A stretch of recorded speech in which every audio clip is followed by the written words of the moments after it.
Hello my বেলাভেড student, আশা করছি প্রত্যেকেই ভালো আছো। তো আমরা বেশ কিছুদিন ধরে স্টেটস অফ ম্যাটার ডিসকাশন করছি। তো আমাদের লাস্ট লেকচারে গ্যাসিয়াস স্টেট শেষ হয়ে গেল। স্টেটস অফ ম্যাটারের দুটো পার্ট আছে, একটা গ্যাসিয়াস স্টেট, একটা লিকুইড স্টেট। তো গ্যাসিয়াস স্টেটটা আগে আমাদের শেষ হয়ে গেল।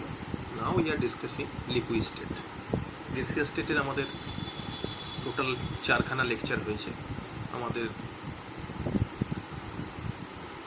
YouTube channel IMI ক্লাসেসে। সেগুলো সবই আপলোড করা আছে, যারা করোনি তারা ওখানে IMI ক্লাসেস সার্চ দিয়ে গ্যাসিয়াস স্টেট টাইপ করলে 4খানা লেকচারই পেয়ে যাবে। It was a great discussion. So today we are discussing liquid state. So without wasting time let us start liquid state. Liquid state discussion করতে গেলে ক্লাস 11-এর content আমাদের স্টেটস অফ ম্যাটার। তো তার কিছু ইন্ট্রো আগে একটু জেনে নেব। What about the introduction of liquid state? প্রত্যেকেই জানো, তাও একবার রিক্যাপ করে দিচ্ছি। In liquid, intermolecular forces R stronger in liquid state than in gaseous state, obviously জানো। Molecules in liquid state are so close that there is very little empty space between them, and under normal condition liquids are denser than gases, obviously। আমরা জানি প্রত্যেকেই যে লিকুইডের molecule are more compact in comparison to gaseous molecule, so naturally তার empty স্পেসটা between the molecule obviously কম হবে। আর যেহেতু মলিকুলসগুলো কম্পারেটিভলি গ্যাসের থেকে বেশি ক্লোজার, তাহলে ডেন্সিটি অবভিয়াসলি বেশি হবে, সেটা এখানে বলেছি। So what are the characteristics of liquid state? Particles in liquids are closer to each other than gases, obviously. Intermolecular forces are stronger than gases, obviously. Under normal condition, liquids are denser than gases. It is also obvious fact. Liquid have fixed volume and particles are more tightly packed than gases, obviously তাই। ঠিক আছে, এগুলো প্রত্যেকেই জানো, তাও একবার recap করে দিলাম আর কি regarding the characteristics of liquid. So আমরা এখানে লিকুইড স্টেটের যে 3টে প্রপার্টি নিয়ে ডিসকাশন করব, তার মধ্যে first one is vapour pressure, second one is surface tension, and the last one is viscosity. Okay, so first we are discussing vapour pressure. Physical property তিনটে ফিজিক্যাল প্রপার্টি নিয়ে আমাদের ডিসকাশন হবে। প্রথম, vapour pressure. What are the definition of vapour pressure? Vapour pressure ডেফিনিশনটা কি? Vapour pressure definition হচ্ছে vapour pressure of a liquid at any temperature may be defined as the pressure exerted by the vapor present above the liquid in equilibrium. What do you mean by equilibrium? আসছি, equilibrium with the liquid at that temperature. I repeat, আরেকবার বলছি, ভালো করে শোনো। Vapor pressure of a liquid at any temperature may be defined as the pressure exerted by the vapor. vapor দ্বারা excerpt করা vapour দ্বারা excerpt করা pressure, যে ভেপারটা লিকুইডের ওপরে অবস্থান করছে, সেটাই লিখেছে present above the liquid in equilibrium. What is the meaning of this term equilibrium? Obviously at the temperature. The meaning of equilibrium is যে লিকুইড স্টেটের ওপরে যে ভেপার আছে, সেই ভেপার আর লিকুইডের মধ্যে একটা ইকুইলিব্রিয়াম মানে যে রেটে লিকুইড থেকে লিকুইড মলিকুলগুলো ভেপারাইজ হয়ে ভেপার স্টেটে যাচ্ছে, ঠিক একই রেটে ভেপার মলিকুলগুলো কনডেন্স হয়ে আবার লিকুইড স্টেটে আছে। এই যদি দুটো রেটটা ইকুয়াল হয়ে যায়, in that case and only in that case you can say the system is in equilibrium. তো সেটাই এখানে লিখেছে, দেখো, যে rate of vapour reentering in the liquid state is equals to the rate of liquid molecule escaping, মানে the vaporization process. At this stage যে প্রেশারটা আমরা শো করব, that pressure is known as saturation pressure. It is also known as vapor pressure. ঠিক আছে? At a given temperature if P saturation is false, কোনোভাবে যদি vapour pressure কমে যায়, মানে স্যাচুরেশন প্রেশার কমে যায়, কি হবে? অবভিয়াসলি চিন্তা করে দেখো, যে ভেপার প্রেশার কমে গেছে মানে কি? ওপরে নাম্বার অফ ভেপার পার্টিকেল কমে গেছে বা ভেপার মলিকুল কমে গেছে। টু মেনটেন দ্য ইকুইলিব্রিয়াম কী হবে? অবভিয়াসলি লিকুইডের ভেপারাইজেশন শুরু হয়ে যাবে। সেটাই এখানে বলেছে যে at a given temperature if P saturation is falls, মানে ভেপার প্রেশার কমে গেছে, মানে number of molecules of vapour স্টেটে কমে গেছে। To maintain the equilibrium there will be rapid evaporation শুরু হবে to maintain the equilibrium. then the temperature is known as the boiling point. সেইখানে যে টেম্পারেচারটা হবে, that temperature is known as the boiling point. Okay, so This saturation pressure is known as the boiling pressure, that is the pressure at which the liquid boil. যে প্রেসারে লিকুইডটা boil করবে, so that's why the pressure is known as boiling pressure. এখন now the question is there any relation between temperature and vapor pressure? Obviously quite logical, যে temperature যত বাড়াবো তত process of vaporisation বাড়বে, যত প্রসেস অফ ভেপারাইজেশন বাড়বে তত number of বেশি মলিকুলস ভেপার স্টেটে যাবে, যত নাম্বার অফ বেশি মলিকুল ভেপার স্টেটে যাবে তত ভেপার প্রেশার বেশি হবে। It is quite obvious. তার মানে লজিক্যালি আমরা বলতে পারি যে যত টেম্পারেচার বাড়াবো তত ভেপার প্রেশার ইনক্রিজ করবে। So we have A vapour pressure curve, vapour pressure versus temperature curve. যত বাড়াচ্ছি টেম্পারেচার তত ভেপার প্রেশার বাড়ছে। এটা ডাইইথাইল ইথারের কার্ভ, এটা কার্বন টেট্রাক্লোরাইডের কার্ভ, এটা ইথাইল অ্যালকোহলের কার্ভ, এটা ওয়াটারের কার্ভ। অবভিয়াসলি ওয়াটার এর মলিকুলগুলোর মধ্যে ইন্টারাকশন সব থেকে বেশি বলে ন্যাচারালি কার্ভটা সবার শেষে এসছে, টেম্পারেচার সবার বেশি হবে, বিকজ ওয়াটারের মধ্যে হাইড্রোজেন বন্ড আছে। ইথাইল অ্যালকোহলের মধ্যে যদিও হাইড্রোজেন বন্ড আছে, কিন্তু water is more polar than ethyl alcohol. That's why the intensity of hydrogen bond in water molecule is more stronger in comparison to ethyl alcohol molecule. সেই জন্য ওয়াটারের মলিকুলগুলোর মধ্যে intermolecular interaction বা attraction সব থেকে বেশি। Basically আমাদের এই ভেপার প্রেশার বা সারফেস টেনশন বা viscosity, all this properties depend on the intermolecular attraction. Okay, যাই হোক, ওয়াটারের ইন্টারমলিকুলার আমরা দেখবো একটু বাদে। ওয়াটারের ইন্টারমলিকুলার অ্যাট্রাকশন বেশি, তো ন্যাচারালি তার বয়লিং পয়েন্ট বেশি হবে। দেখো এখানে 373 কেলভিন মানে 100 ডিগ্রি সেন্টিগ্রেড। তো যত টেম্পারেচার বাড়াচ্ছি তত বয়লিং পয়েন্ট বাড়ছে, তো ঠিকই। এবং গ্রাফটা এরকম পরপর ওয়াটার কেন পরে এলো, ইথাইল অ্যালকোহল কেন তার আগে এসছে, কার্বন টেট্রাক্লোরাইড তার আগে কেন এসছে, this are basically depend on the intermolecular attraction between the constituent molecules present in the liquid.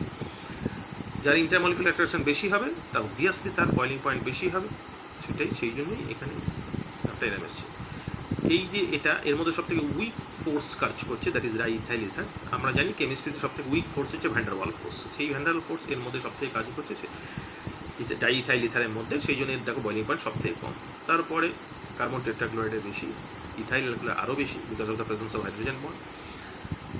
ওয়াটারের আরও বেশি, কারণ the intensity of hydrogen bond is much higher in comparison to ethyl alcohol. So whatever the outcomes from this graph, এখান থেকে কি outcomes বেরিয়ে আসছে the vapour pressure is an intensive property. Intensive property means যে property mass independent তাদের বলা হয় intensive property. তো vapour pressure obviously intensive property. Okay, next, vapour pressure increases with increasing temperature. Obviously দেখলাম আমরা সেটা। Boiling point does not occur when liquid is heated in a closed container বা closed vessel। কোনো close ভেসেলের মধ্যে যদি আমি লিকুইডকে hit করি তাহলে কিন্তু কোনোভাবেই বয়লিং পয়েন্ট রিচ করবে না। Important fact. আর কি, when the density of liquid and vapor became same, যখন লিকুইডের ডেন্সিটি, এটা আমরা দেখেছিলাম আমাদের লাস্ট লেকচারে, গেসিয়াস স্টেটের যে কনসেপ্ট অফ ক্রিটিক্যাল টেম্পারেচার, তো সেটাই বলেছে এখানে, when the density of liquid and vapor became same, then that temperature is basically known as the critical temperature. Okay, so these are the outcomes and these are the important features of vapor pressure. Okay, now we are discussing surface tension। এবার আমরা surface টেনশনে ঢুকবো। Vapour প্রেশারের detail discussion আমাদের class 12 একটা chapter আছে solution বলে, যেখানে ডাইলিউট সলিউশন নিয়ে ডিসকাশন হবে। তখন আমরা ভেপার প্রেশার কীভাবে বার করে, বয়লিং পয়েন্ট কীভাবে বার করে, তার ফর্মুলা কী ইন ডিটেলে তখন জানবো ক্লাস 12-এ। আপাতত আমাদের এখানে ফিজিক্যাল পোর্শনটা আছে, সেই ফিজিক্যাল ডিসকাশনটা করলাম উইথ আ গ্রাফিক্যাল এক্সপ্লানেশন। ওকে, আশা করছি প্রত্যেকে সবাই বুঝতে পেরেছো। নাও we are discussing surface tension. So students, now we are discussing surface tension. Surface tension এর symbolic representation হচ্ছে গামা। তো সারফেস টেনশন কনসেপ্টটার প্রয়োজন হলো কেন? What are the question? The questions are, why small drop of mercury or any liquid is spherical? কারণটা কি? যে কোনো লিকুইড ড্রপ স্ফেরিক্যাল হয় কেন? পরের question, why do particle of soil at the bottom of the river remain separated but they stick together when they taken out?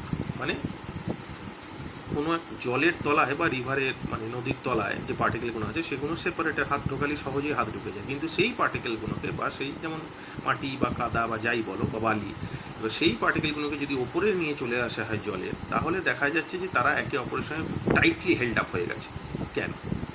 পরের প্রশ্ন যেটা, সেটা হচ্ছে, why does a liquid rise, কিছু ক্ষেত্রে ফল হতে পারে, in a thin capillary as soon as the capillary touches the surface of the liquid। মানে কোনো একটা লিকুইডের কে নিয়ে কন্টেনারে নিয়ে তার মধ্যে যদি ক্যাপিলারি টাচ করা যায় তাহলে দেখা যায় ক্যাপিলারির মধ্যে লিকুইড কিছুটা উপর দিকে উঠে গেছে। এই যে কোয়েশ্চেন্সগুলো যেগুলো বলা হলো এর কারণটা কি? এর কারণ একটাই, কারণ is answer is surface tension. Surface tension explain করতে গেলে প্রথমে আমাকে যেটা দেখতে হবে সেটা হচ্ছে কন্টেনারের মধ্যে যে পার্টিকেলগুলো, লিকুইড পার্টিকেলগুলো আছে তাদের সিচুয়েশনটা কীরকম। This be the figure. বাল্কে যে পার্টিকেলটা আছে সেই পার্টিকেলটাকে সবগুলো পার্টিকেল তার সারাউন্ডিংস যে পার্টিকেলগুলো সব দিক থেকে অ্যাট্রাক্ট করছে, তাহলে ওভারঅল রেজাল্টেন্ট ফোর্স এর ক্ষেত্রে কিন্তু zero. It means it is stable. Warsaw সারফেসে যে পার্টিকেলটা আছে সেই সারফেসের পার্টিকেলটাকে কিন্তু সাইডে আর নিচের দিক থেকে যে পার্টিকেলগুলো আছে সেগুলো নিজের দিকে অ্যাট্রাক্ট করছে। ওপরে তো যেহেতু কোনো পার্টিকেল নেই, সে তো ওপরে পার্টিকেলের অ্যাট্রাকশানে কোনো ব্যাপার নেই, তার ফলে সারফেসে যে মলিকুলটা আছে সেই মলিকুল একটা ডাউনওয়ার্ড পুল ফেস করবে, যেটা এই বাল্ক পার্টিকেল কিন্তু করবে না। যার ফলে কি বলবো, সারফেস পার্টিকেলে গেছে the net attractive force is towards the interior of the liquid due to the molecule below it. Obviously এর নিচে যে মলিকুলগুলো আছে সেগুলোকে নিচের দিকে অ্যাট্রাক্ট করছে বলে একে একটা ডাউনওয়ার্ড ফোর্স শো করবে। দেয়ার আর নো মলিকুল অ্যাবভ ইট, ওপরে যেহেতু কোনো মলিকুল নেই, নিচের মলিকুলগুলো একে নিচের দিকে অ্যাট্রাক্ট করবে অবভিয়াসলি। কিন্তু বাল্কে যে মলিকুলটা আছে attracted by other particles in all directions, so net attraction force is zero, so they are stable. So what is the impact of this attraction? So liquid tends to minimize their surface area. যার ফলে কি হচ্ছে, liquid তার surface এরিয়াটাকে minimise করার চেষ্টা করবে। The molecules on the surface experience a net downward force and have more energy than the molecules at the bulk. Obviously এই molecule যেটা সারফেসে আছে সেটা একটা নেট ডাউনওয়ার্ড ফোর্স ফিল করবে বা ফেস করবে, যেটা বাল্কে যে মলিকুলটা আছে সেটা করবে না। তার ফলে এর ইনস্টেবিলিটি বেশি, তার মানে এর মধ্যে এনার্জি বেশি in comparison to this bulk molecule. Okay, এবার আমরা ডিসকাস করবো যে কোয়েশ্চেনগুলো আমি বললাম। This be the concept of surface tension. এটাই সারফেস টেনশনের কনসেপ্ট।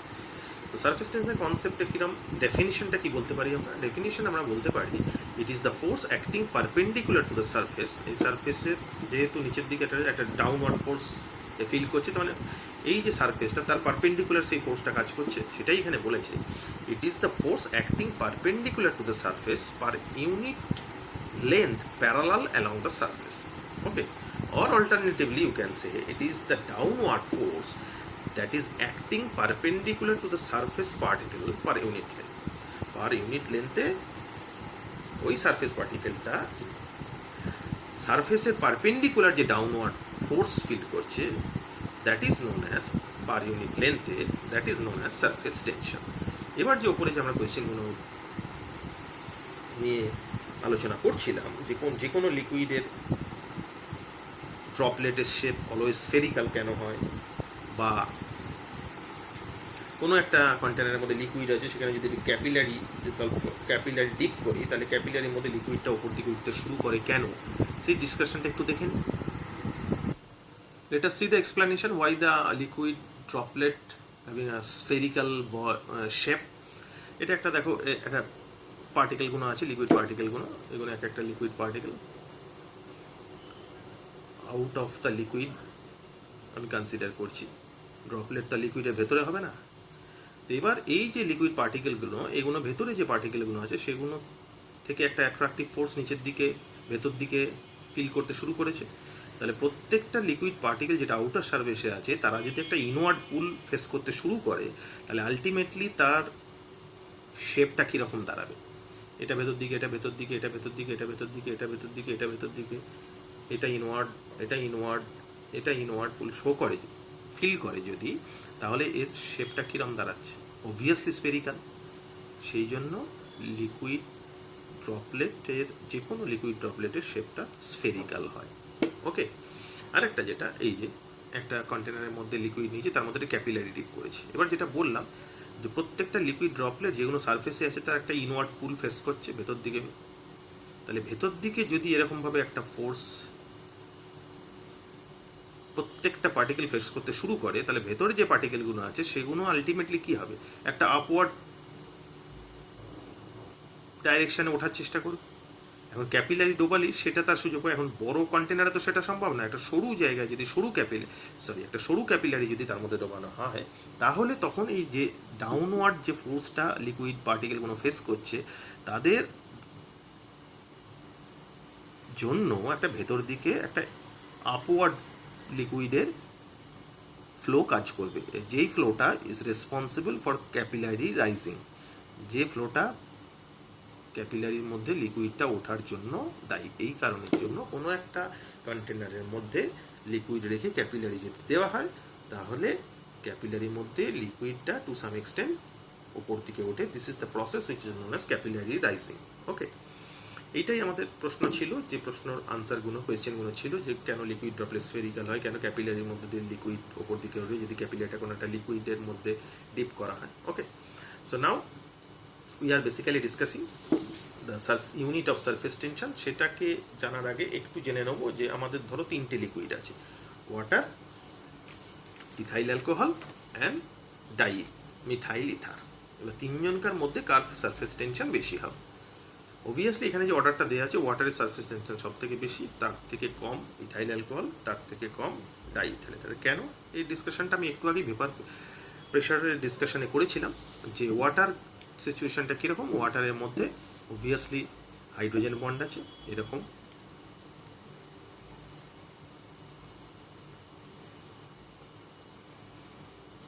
ওকে। আবার ডাইইথাইল ইথারের মধ্যেও হাইড্রোজেন বন্ড আছে।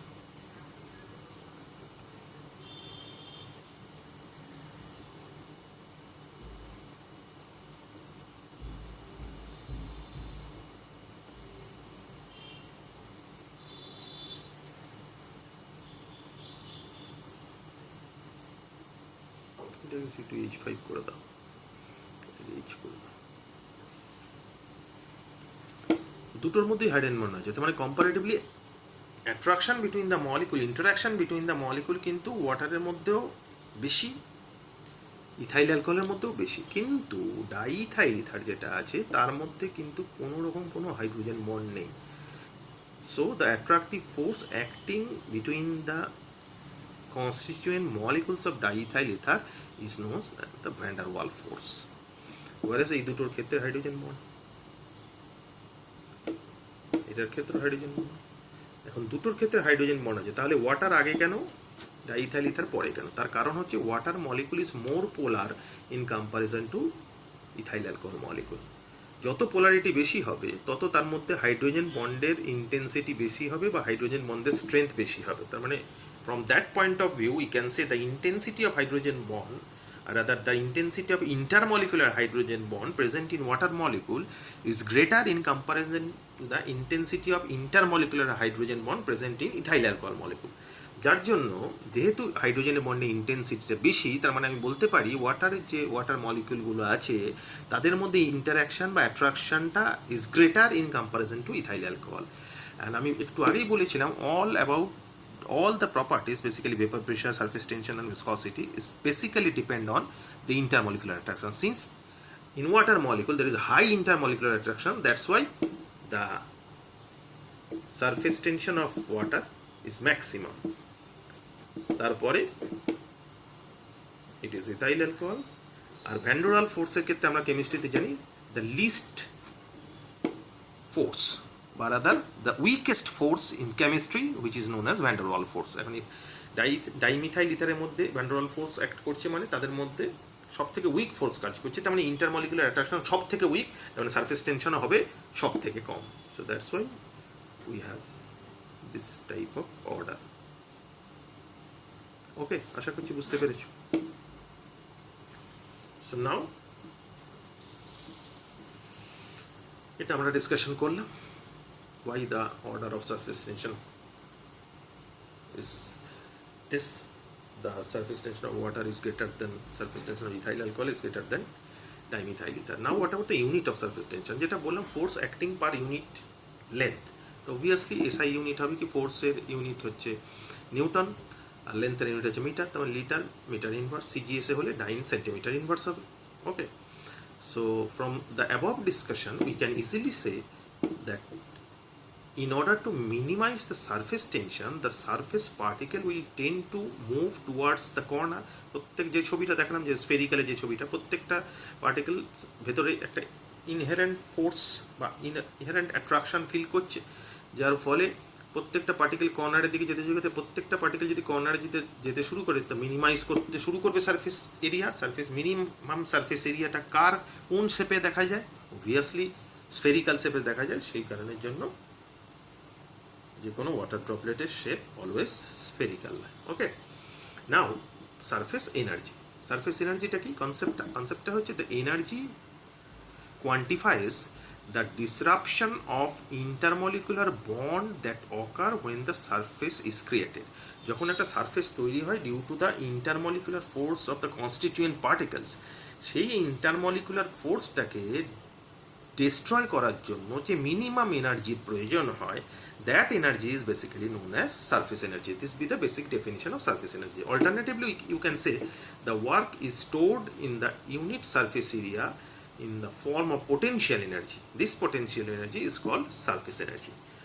So from above discussion we can easily say surface tension is equals to surface energy per unit area. Per unit area surface energy which is surface tension. Okay, so what about the ultimate statement regarding the temperature dependence? একটা তো আমরা বললাম যে surface tension বা এই ধরনের যে প্যারামিটারগুলো বা আমরা ডিসকাশন করছি সেটা দুটো জিনিসের উপর ডিপেন্ড করে। এক হচ্ছে নেচার অফ দ্য লিকুইড, আর একটা হচ্ছে টেম্পারেচার। তো এতক্ষণ যা নেচার অফ দ্য লিকুইড মানে ইন্টারমলিকুলার অ্যাট্রাকশন বেসিক্যালি, তো সেটা নিয়ে এতক্ষণ ডিটেল ডিসকাশন চললো। এবার the effect of temperature surface tension. আমরা নর্মালি কি বলতে পারি, যত আমরা টেম্পারেচার বাড়াবো তত যে মলিকুলগুলোর মধ্যে ইন্টারমলিকুলার ফোর্স কাজ করছে সেটা উইক হয়ে যাবে, রাপচার হয়ে যাবে। সেই বন্ডটা যে ফোর্সটা কাজ করছে সেটাকে যদি একটা বন্ডিং কনসেপ্ট হিসেবে আমরা কনসিডার করি, তাহলে বন্ডগুলো রাপচার হয়ে যাবে। বন্ডগুলো রাপচার হয়ে গেলেই কী হবে? বন্ডগুলো রাপচার হয়ে গেলেই আমাদের সারফেস টেনশন কমে যাওয়ার কথা লজিক্যালি। তো সেটাই দেখো হয় কি না। কি বলেছে? The strength of surface tension depend on intermolecular force. Obviously যেটা বললাম, higher the intermolecular force, higher will be the value of surface tension. As temperature increases, molecule of the liquid become more active and they move more rapidly. Obviously temperature বাড়ালে তাদের kinetic energy বাড়ে, kinetic energy বাড়লে তাদের random স্পিডটা বাড়তে শুরু করে। তার মানে তাদের মধ্যে যে একটা অ্যাট্রাকটিভ ফোর্স কাজ করছিল সেটা আস্তে আস্তে নষ্ট হতে শুরু করে। অ্যাট্রাকটিভ ফোর্স যদি নষ্ট হতে শুরু করে, ডেফিনেটলি সারফেস টেনশনও নষ্ট হতে শুরু করবে, বিকজ অ্যাট্রাকটিভ ফোর্স বা intermolecular attraction is directly proportional to surface tension. যত ইন্টারমলিকুলার অ্যাট্রাকশন বেশি হবে তত সারফেস টেনশন বেশি হবে। তো টেম্পারেচার বাড়ালে ইন্টারমলিকুলার অ্যাট্রাকশন উইক হয়ে পড়ছে, কারণ তাদের কনস্টিটিউয়েন্ট মলিকুলগুলোর র্যান্ডাম স্পিডগুলো বেড়ে যেতে শুরু করছে, তাহলে অবভিয়াসলি সারফেস টেনশন কমতে শুরু করবে। তো সেটাই এখানে বলেছে, the strength of surface tension depend on the intermolecular forces. As temperature increases, molecule of the liquid became more active and they move more rapidly, therefore the intermolecular force are more unstable. So as a result of which the surface tension decreases with increase in temperature. তার মানে temperature বাড়ালে surface tension কিন্তু কমে যাবে। এখন is there any relation? যদিও রিলেশনটা আমাদের সিলেবাসে নেই, তবু আমি একটা গ্রাফ এবং সারফেস টেনশনের সাথে টেম্পারেচারটা রিলেশন দেখাচ্ছি, সেটা একটু দেখবে, একটা আইডিয়া হবে। Let us see the relation. So this be the relation between surface tension and the temperature.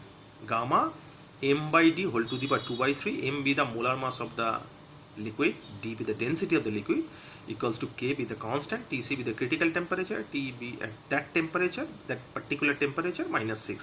This be the relation between surface tension and temperature. And obviously যেটা বলছিলাম, টেম্পারেচার যত ইনক্রিজ করবো সারফেস টেনশন তত decrease করবে, সেটাই এখানে দেখে দেওয়া আছে। ওকে, দিস বি দ্য রিলেশন বা curve plotted surface tension against temperature. Temperature যত বাড়াবো সারফেস টেনশন তত ডিক্রিজ করবে।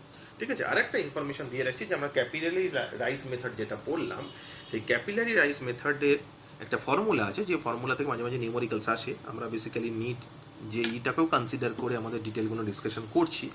তো সেই কারণে যেন বোর্ডের এক্সামে হয়তো নাও আসতে পারে, কিন্তু নিট জেইতে মাঝে মধ্যে কোয়েশ্চেনটা আসে।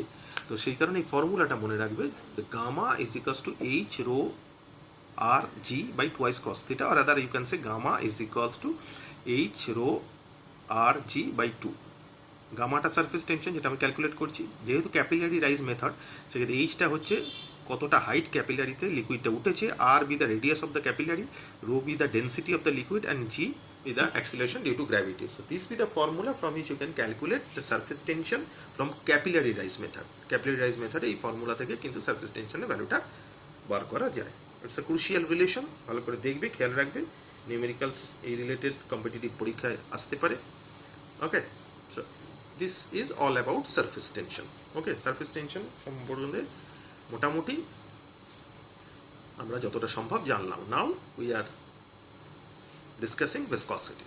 So introduction of viscosity. Viscosity কনসেপ্টটা কি বলেছে, আগে একটা কনসেপ্টটা শুনে নেব। কি বলেছে? Viscosity is the characteristic property of fluid, gas বা লিকুইড দুটোরই হতে পারে, আমরা এখানে লিকুইডে ডিসকাশন করব, which is a measure of resistance to flow which arises due to the internal friction between the layers of fluid as they slip past one another while fluid flows। মানে কোনো একটা ফ্লুইড যখন flow করে, সেই ফ্লুইডের মধ্যে যদি প্রত্যেকটা ফ্লুইডের ভেতরে প্রত্যেকটা সেগমেন্টকে এক একটা লেয়ারে কাটা হয়, তাহলে সেই লেয়ারগুলো একটা আর একটার মধ্যে স্লিপ করে। এবার এই স্লিপ করার সময় তাদের মধ্যে যে ইন্টারনাল ফ্রিকশনাল ফোর্স কাজ করে, দ্যাট ইন্টারনাল ফ্রিকশনাল ফোর্স বা that resistance force is basically known as ভিসকসিটি।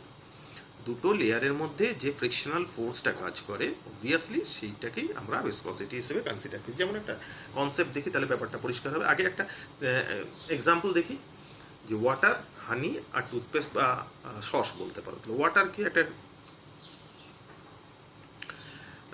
গ্লাসের মধ্যে ওয়াটার নিয়েছো, গ্লাসটাকে জাস্ট একটু নাড়িয়ে সোজা করে দিলে কি হবে, কিছুটা ওয়াটার ওপর থেকে কিন্তু পড়ে যাবে যদি জলটা কানায় কানায় ভর্তি থাকে, তাই তো?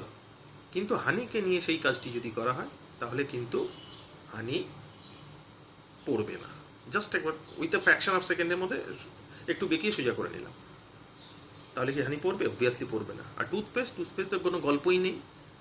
যদি আমি অনেকক্ষণ সময়ও যদি গ্লাসটাকে বেঁকিয়ে রাখি, তাহলেও টুথপেস্ট পড়বে না। এর কারণটা কি? অবভিয়াসলি ভিসকসিটি। দ্য ইন্টারনাল, আবার সেই একই কথা বলছি, যে all these properties basically depend on intermolecular attraction between the constituent molecules।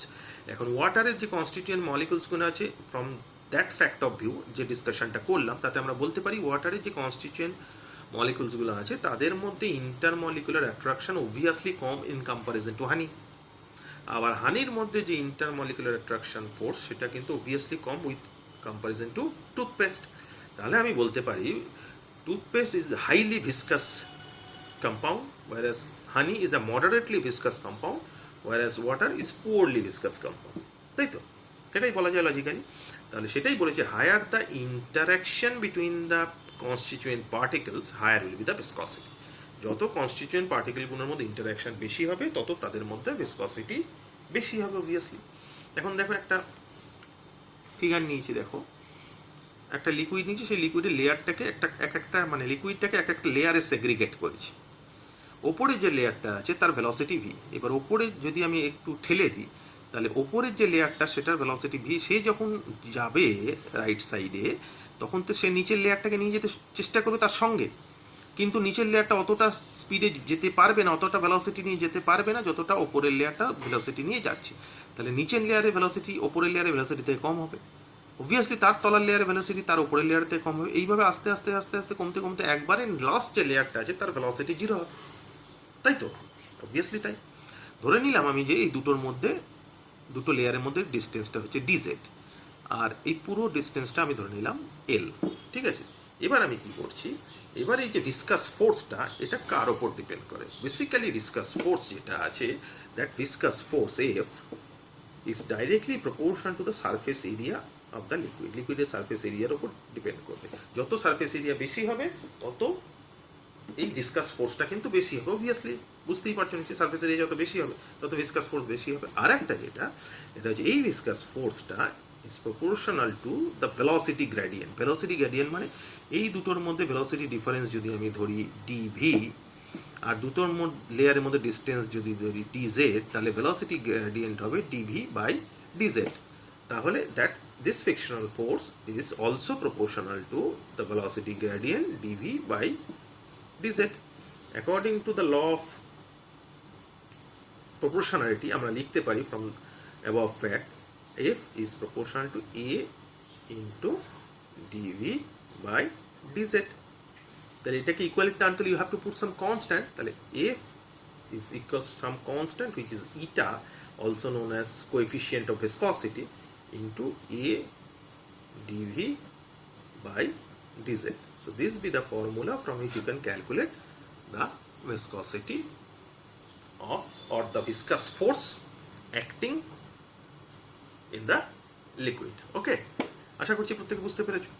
So এইটা থেকে কি হবে, যেখানে আমি বললাম যে ইটাটা হচ্ছে viscosity coefficient or coefficient of viscosity। এখন এটা যদি ধরে নিই, এই যে যেটা আমি ধরেছিলাম ওপরের ভেলোসিটিটা v, নিচের ভেলোসিটিটা 0, তাহলে এখানে velocity difference delta v is equals two কি হবে, v মাইনাস 0। আর এই পুরোটার মধ্যে ডিস্টেন্সটা হচ্ছে l। তাহলে ইন দ্যাট কেস এই রিলেশন থেকে আমি কি এটা লিখতে পারি বা লেখা যায় কি, f is equals to eta into a into v by l, obviously লেখা যায়।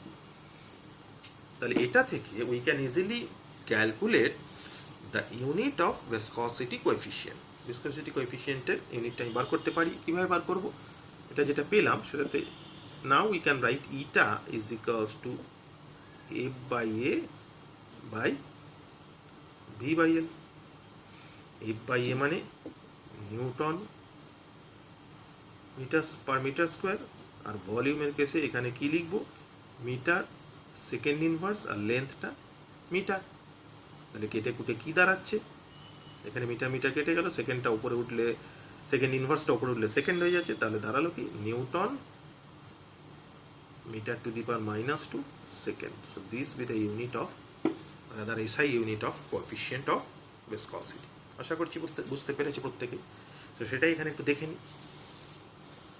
সেটাই এখানে লিখেছি আমি, দেখো লেয়ারগুলো আছে, তাদের মধ্যে velocity gradient D U by D Z ধরেছি, ফ্রিকশনাল ফোর্স বা ভিসকাস ফোর্সটা এফ যদি ধরি, F is proportional to surface area, F is also proportional to the velocity gradient. দুটোকে একসাথে করে we have a relation, viscous force F is equals to eta into surface area into velocity gradient.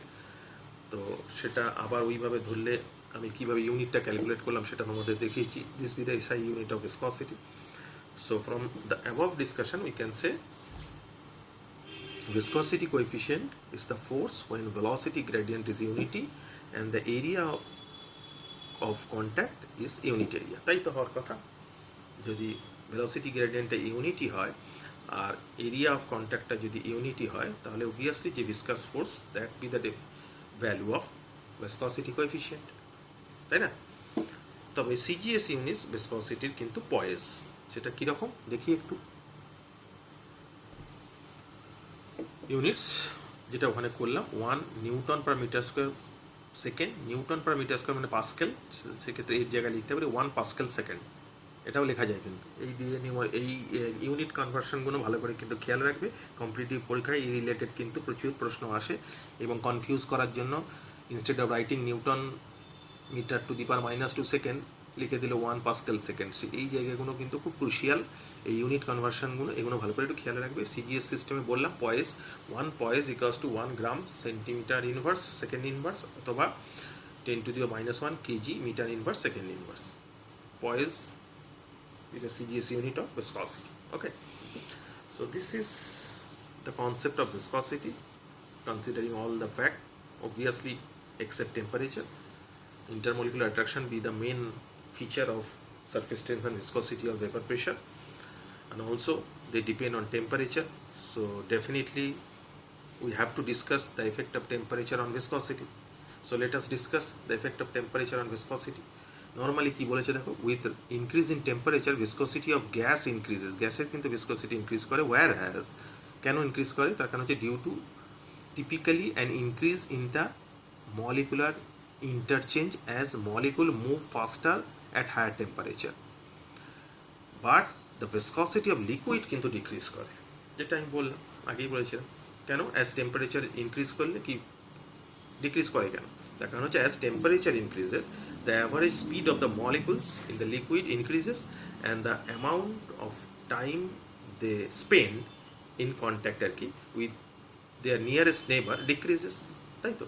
একে অপরের সঙ্গে যে interaction ছিল, যতটা close ছিল, যতটা টাইম, টেম্পারেচার বাড়ালে তাদের র্যান্ডাম স্পিডটা বেড়ে যাবে, র্যান্ডাম স্পিড বেড়ে গেলে তারা যতটা টাইম একে অপরের সাথে ছিল সেটা কমে যাবে, তাদের মধ্যে ইন্টারমলিকুলার অ্যাট্রাকশান কমে যাবে, অবভিয়াসলি ভিসকসিটি কমে যাবে ইন কেস অফ লিকুইড কিন্তু। ওকে, তো ডেফিনেটলি এখানে একটা গ্রাফ তোমাকে দেখানো হয়েছে যে টেম্পারেচার ভার্সাস ভিসকসিটি, টেম্পারেচার যত ইনক্রিজ করা হচ্ছে ভিসকসিটি তত ডিক্রিজ হচ্ছে। এটা ওয়াটারের, এটা ডাইইথাইল ইথারের। অবভিয়াসলি ডাইইথাইল ইথারের ভিসকসিটি কম হবে ইন কম্পারিজন টু ওয়াটার। কোনো একটা পার্টিকুলার টেম্পারেচার ডাইইথাইল ইথারের ভিসকসিটি ওয়াটারের থেকে অনেক কম হবে, তার কারণ ডাইইথাইল ইথারের মধ্যে weak van der Waal force কাজ করছে, তার মানে intermolecular attraction is very poor, obviously viscosity is very poor. Whereas ওয়াটারের মধ্যে ইন্টারমলিকুলার হাইড্রোজেন বন্ডিং আছে, that is the most